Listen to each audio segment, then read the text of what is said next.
Hello art students, today we're going to learn how to draw animals by breaking them down into their basic organic shapes. To do this, we're going to use a selection of animal books, a plastic transparency sheet, and a dry erase marker. And we're going to use the transparency sheet to trace the basic shapes that we see in our animal. I'm going to start by trying to find the main shape of the animal's body, and that's going to be my starting shape. So for my cat and for a lot of mammals, that starting shape is kind of a long oval shape. Then I'm going to draw all the shapes that come off of that starting shape, like it's the shape of its head and its ears, the shape of its legs, and the shape of its tail. Now, animal legs can be kind of tricky because oftentimes one is in front of the other. Sometimes we don't see all of the legs because the animal is sitting down. So focusing on the shapes is really, really helpful. Now I'm going to show you what happens when I put a white piece of paper under. Now we can really see all those basic shapes. And I have a really easy starting shape that I can use to start my drawing of this cat. Now, the size of your starting shape and how big you draw it will determine the size of your animal. So if you don't want a full page drawing, just make your starting shape a little bit smaller. I'm going to make my starting shape about the same size as it is on the left. So I'm making that long oval shape and I'm going to adjust it until it looks about right to me, and then I'll start making all of the shapes that come off of it. I'm going to make this kind of interrupted circle shape for the head, and I'm going to make some of those other details. Now, because I have the starting shape, I have some nice points of reference to figure out where all those other shapes start and stop. So like that head comes off of the upper left corner of my starting shape. So I knew where to start it. Same thing, now that I have the head shape drawn in there, I now know where I need to draw the ears and get those started. So I'm going to do those next. And I'm going to take my time. You'll notice that I'm using kind of a sketchy or like a dash sort of a gesture with my drawing. That is actually a little bit easier to do when you're drawing from something like observation. Now I'm going to find the starting point for that front leg by looking at the starting shape as my reference.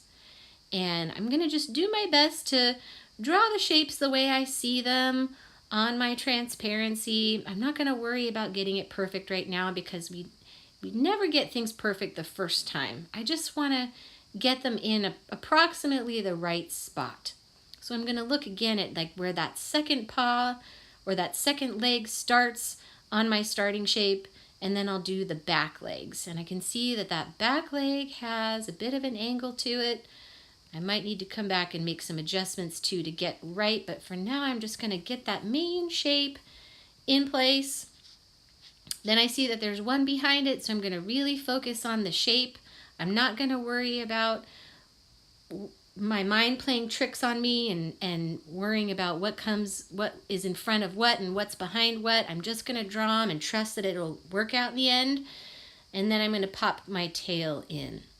Now, I know there are a lot of lines that I need to erase that don't belong in this drawing, like that line that cuts that neck kind of in half and the line that cuts the tail. I'm going to erase those lines where they don't belong, and now I'm going to look at the picture in my book that I've been using as a reference, and I'm going to really spend some time looking at now each of these lines to see if they're really in the right spot or if they need a little bit of adjusting. So I'm going to go back and make changes to my drawing based on the picture that I'm using of this cat. And I'm noticing that there are some things that need a little bit of adjusting. And then, like I said, I'm going to erase lines that don't belong, like this neckline right here. It's not really there, is it? So then, for its face, I'm going to put a little line where I see the bottom of its chin. And that line is going to help me figure out where to put its mouth, because I know that its little mouth comes just above that chin line. Once I have its mouth in, then it'll be easy to figure out where the nose goes, because the nose kind of comes up, just up from that mouth line. So Then, if I really look closely, I can see that there are two lines that kind of come up off that nose that will help me figure out where the eye goes. So now I'm penciling in both of the eyes, and I used those two lines that are the bridge of the cat's nose to figure out where those start. Now I'm going to put in a couple little lines that I see that show where the cat's neck folds are. And I'm going to go back and adjust the line of his back.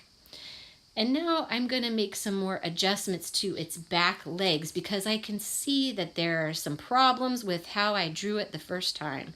And it doesn't quite look right. So I'm going to make adjustments. Right now I'm doing some finishing work on the ears, and I'm erasing some things that don't quite belong. But I know that those back legs, they're not quite right, are they? That back leg really comes off the cat's kind of hind quarters. So I'm going to redraw that line, and then I'm going to make that line continue off of the hindquarters so that I get where that leg really starts and stops, and then I'll fix the angle a little bit. And then I will redraw the leg that is behind it. See, and now I need to adjust that line and where that line starts. I'm looking at where it starts relative to the back leg. I'm erasing. Your eraser is really your best friend when you're doing this kind of drawing. So here comes the back leg, and I can see that, okay, it started at that part of my starting shape, and then it kind of curves out like that. Last but not least, I'm going to make some adjustments to that tail so that it looks like it's really coming off of that back part of the cat.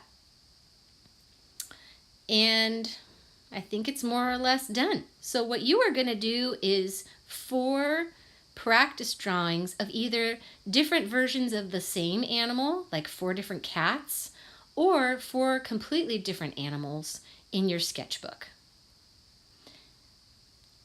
Good luck.